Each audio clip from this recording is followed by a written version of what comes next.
Hello guys, तो मैं बना रही हूँ चूरा का भुंजा, जिसमें हम लोग प्याज मिर्ची ये सब घी में फ्राई करके फिर डालते हैं।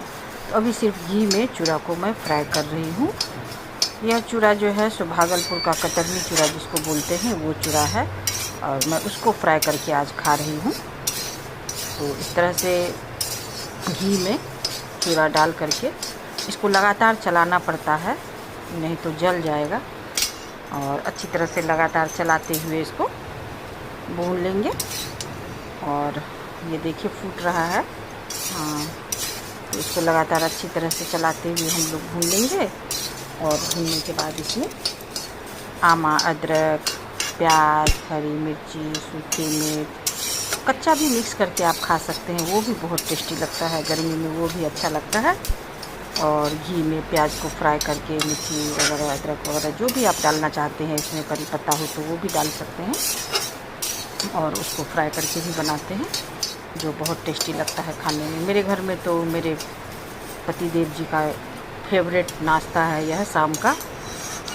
अक्सर बोलते हैं कि चूरा भुजा बनाओ, चूरा भुजा बनाओ, तो मैं बनाती हूँ उनके लिए। तो देखिए आज मैं बना रही हूँ कतरनी चूरा का चूरा भुंजा।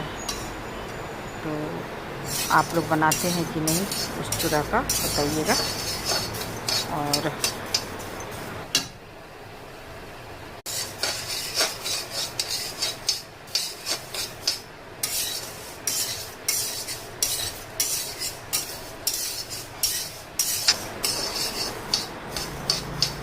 नमक, मिर्ची, हल्दी, कुछ लोग हल्दी भी डालते हैं इसमें घी में। जैसे गर्म हुआ तो थोड़ा सा हल्दी भी डाल देते हैं, तो हल्का पीलापन उसमें कलर आ जाता है।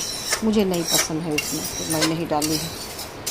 और हालांकि उसमें स्वाद में कोई ख़ास फ़र्क नहीं पड़ता है कि हल्दी दे दिए हैं तो टेस्ट कुछ अलग हो जाएगा, ऐसा कुछ नहीं है। बहुत ही अच्छा लगता है टेस्ट उसका भी। इस तरह से घी में मैं प्याज, हरी मिर्ची, अदरक ये सब डाली हूँ। सूखी मिर्ची नहीं दी हूँ, बहुत तीखा है अभी जो मेरे घर में सूखी मिर्च है। और गोल वाला तो बहुत ही तीखा है, और लंबा वाला भी जो है वो भी बहुत तीखा है। और गर्मी बहुत है, इसलिए मैं उस मिर्ची का नहीं प्रयोग कर रही हूँ। और जब ये देखिए गोल्डन, पहले भी घी डाली, गोल्डन फ्राई हो गया, तब फिर और थोड़ा सा घी डाल करके और फिर इसमें चूरा जो भून करके रखे हैं डाल दीजिए। स्वादानुसार नमक डाल दीजिए और अच्छी तरह से चला दीजिए। मिक्स हो जाए तो इसको एंजॉय कीजिए। इसके बाद चाय पीजिए, बहुत ही अच्छा लगता है। मेरे घर में तो सभी का फेवरेट है ये शाम का नाश्ता।